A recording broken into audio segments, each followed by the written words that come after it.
నా పేరు doctor CL Venkatrao. ఈ మధ్యకాలంలో మనము సంతానలేమితో జంటలు, భార్యాభర్తలు సంతాన సాఫల్య కేంద్రాల చుట్టూ తిరుగుతూ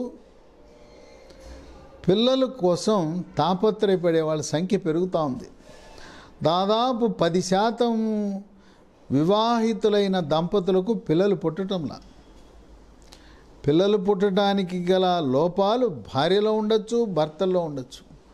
కనుక ఎక్కడికి వెళ్ళినా గైనకాలజీ డాక్టర్లు, లేడీ డాక్టర్ దగ్గరికి వెళ్ళినా, ఎవరి దగ్గరికి వెళ్ళినా దంపతులు ఇద్దరూ వెళ్ళాలి.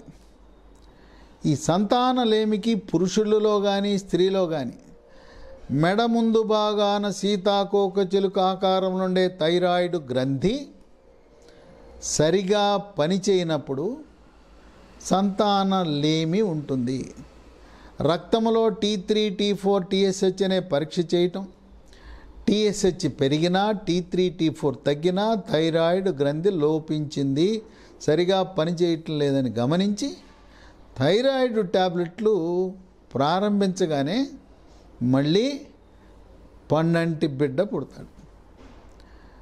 ఈ సంతానలేమికి మరొక కారణము హార్మోన్ల అసమతుల్యత. హార్మోన్ల అసమతుల్యత గురించి సూపర్ స్పెషలిస్ట్ ఎవరంటే ఎండోక్రైనాలజిస్టు. ఎండోక్రైనాలజిస్ట్ని సంప్రదిస్తే హార్మోన్లు రక్తంలో ఏ పరిమాణంలో ఉన్నాయో పరీక్షలు చేసి వాటిలో మార్పులు చేరటం ద్వారా పిల్లలు కలిగేలా చేస్తారు. పురుషులలో వృషణాల నుంచి ఉత్పత్తి అయ్యే వీర్యకణాల సంఖ్య తక్కువ ఉన్నా వీర్యకణాల యొక్క ఆకారం, దానికి ఒక తల ఉంటుంది, మెడ ఉంటుంది, దేహం ఉంటుంది, తోక ఉంటుంది. ఆకారం సరిగా లేకపోయినా తర్వాత వాటికి చలనం కావాలి. ఎంత ఉత్సాహంగా ఈత కొడుతుంటాయో ఈ వీర్యకణాలు వాళ్ళకి త్వరగా పిల్లలు పుడతారు. కొంతమందికి వీర్యకణాల సంఖ్య తక్కువ ఉంటుంది.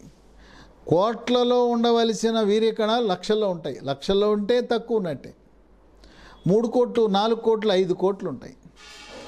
ఆకారం చక్కగా ఉండాలి. తలకాయ లేకపోయినా ప్రయోజనం లేదు. తలకాయ ఒకటే ఉంటుంది, దేహము తోక ఉండకపోయినా ప్రయోజనం లేదు. కొన్ని తలకాయ మెడ వంగేసి ఉంటాయి. ఇవే కాకుండా అవి నిద్రపోతూ ఉంటాయి, ఈత కొట్టవు, పడుకుని ఉంటాయి. చలనము లేని వీర్యకణాలు అవి పిల్లల్ని పుట్టించడానికి ఉపయోగపడవు.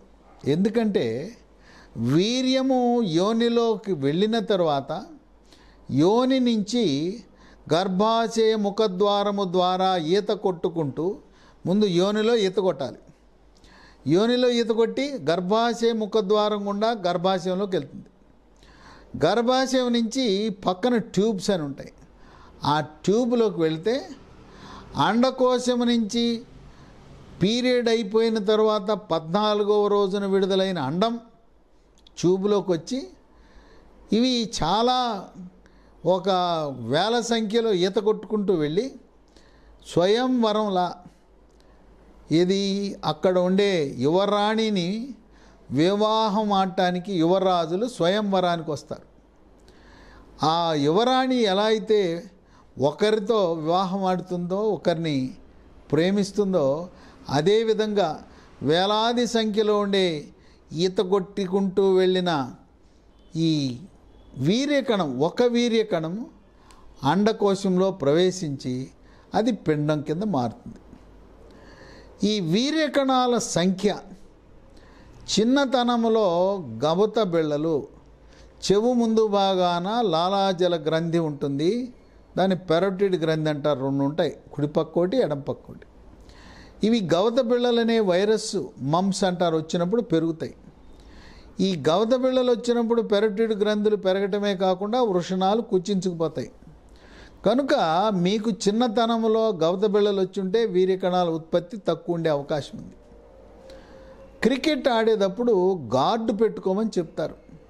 గార్డు పెట్టుకోకుండా క్రికెట్ బాల్ వచ్చి వృషణాలకు తగిలినప్పుడు కూడా వీర్యకణాల ఉత్పత్తి తక్కువ ఉంటుంది. కొంతమందికి వృషణాలు కింద శరీరం బయటికి రావు, అవి గజ్జల్లో ఉంటాయి, కొంతమందికి పొట్టలోనే ఉండిపోతాయి.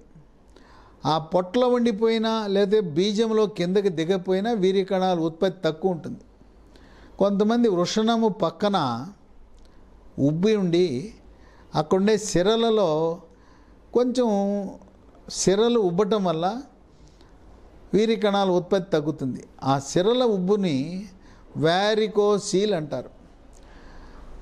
బీజానికి అల్ట్రాసౌండ్ పరీక్ష చేయటం ద్వారా వారికోసీల్ని గుర్తించవచ్చు. వారికోసీల్ ఉన్నా వీర్య కణాలు తక్కువ ఉంటాయి. వీర్య కణాలు సహజ సిద్ధంగా వృద్ధి చెందటానికి 10 రకాల ఆహార పదార్థాలు ఉన్నాయి. ఇవి క్రమం తప్పకుండా తినటం ద్వారా వీర్య కణాల సంఖ్య పెరుగుతుంది, చలనం పెరుగుతుంది, సౌష్ఠవము తల తోక దేహము బాగా ఉంటుంది. 1 కోడిగుడ్లు. కోడిగుడ్డు తెల్ల సొనతో పాటు పచ్చ సొన తప్పకుండా తినాలి. పచ్చ సొన తింటే బరువు పెరగరు, పచ్చ సొన తింటే కొలెస్ట్రాల్ ట్రైగ్లిజరైడ్ కూడా పెరగదు. దీంట్లో విటమిన్ ఈ ఉంటుంది పచ్చ సొనలో. అది వీర్య కణాల వృద్ధి చలనాన్ని కూడా పెంచుతుంది. 2 పాలకూర. పాలకూరలో ఫోలిక్ యాసిడ్ ఈ వీర్య కణాల వృద్ధిని సహాయపడుతుంది. 3 అరటిపండ్లు. అరటిపండులో vitamin A, vitamin B, vitamin C, వీటితో పాటు బ్రోమెలైన్ అనే మరొక ఎంజైమ్ ఉంటుంది. దానివల్ల వీర్య కణాలు బాగా ఉత్సాహంగా ఈత కొడుతూ ఉంటాయి, చలనం పెరుగుతుంది. 4 బ్రాకోలీ. బ్రాకోలీ అంటే క్యాలీఫ్లవర్లా ఉంటుంది. క్యాలీఫ్లవర్ పువ్వేమో తెల్ల రంగులో ఉంటుంది, బ్రాకోలీకి ఏమో ఆకుపచ్చ రంగులో ఉంటుంది. దీంట్లో ఆర్జినిన్ అనే అమైనో ఆమ్లం ఉండటం వల్ల ఈ వీర్య కణాల ఉత్పత్తి పెరుగుతుంది. 5 ఆస్పార్గస్ అనే కాడలు. ఉల్లి కాడల్లో ఉంటాయి ఆస్పార్గస్ కాడలని. ఇవి పట్టణాల్లో ఉండే సూపర్ మార్కెట్లో దొరుకుతాయి. ఈ ఆస్పార్గస్ కాడల్లో విటమిన్ సి ఉంటుంది, అది వీర్య కణాల ఉత్పత్తిని పెంచుతుంది. 6 బ్రాకోలీ. బ్రాకోలీ మనము వారానికి 2 సార్లు తింటే సరిపోతుంది. తర్వాత డార్క్ చాక్లెట్. డార్క్ చాక్లెట్ కూడా పరిమితంగా తీసుకోవాలి. డార్క్ చాక్లెట్ వేరు, పాల చాక్లెట్ మిల్క్ చాక్లెట్ వేరు. మిల్క్ చాక్లెట్ వద్దు, డార్క్ చాక్లెట్ తింటే కూడా వీర్య కణాల వృద్ధి పెరుగుతుంది. 7 దానిమ్మ గింజలు. దానిమ్మ గింజల్లో యాంటీ ఆక్సిడెంట్ సమృద్ధిగా ఉండి వీర్య కణాల ఉత్పత్తి పెరుగుతుంది. 8 వాల్నట్స్. వాల్నట్స్ నానబెట్టి ఒక రోజుకు 4 నుంచి 6 తింటే దాంట్లో ఉండే ఒమేగా 3 ఫ్యాటీ ఆమ్లాల ప్రభావం వల్ల వీర్య కణాలు బాగా పెరుగుతాయి. వృషణాలకి రక్త సరఫరా కూడా పెరుగుతుంది ఒమేగా 3 ఫ్యాటీ ఆమ్లాల ప్రభావం వల్ల. 9 వెల్లుల్లి. వెల్లుల్లిలో విటమిన్ B6 ఉంటుంది, సెలీనియం ఉంటుంది. వెల్లుల్లి వల్ల వృషణాలలో రక్త సరఫరా బాగా జరిగి వీర్య కణాల ఉత్పత్తి పెరుగుతుంది. 10 చిక్కుళ్ళు, గుమ్మడి గింజలు. చిక్కుళ్ళు గుమ్మడి గింజలలో జింక్ ఉంటుంది. ఈ జింకు ప్రభావం వల్ల వీర్య కణాల సంఖ్య పెరుగుతుంది, వాటి చలనం కూడా పెరుగుతుంది.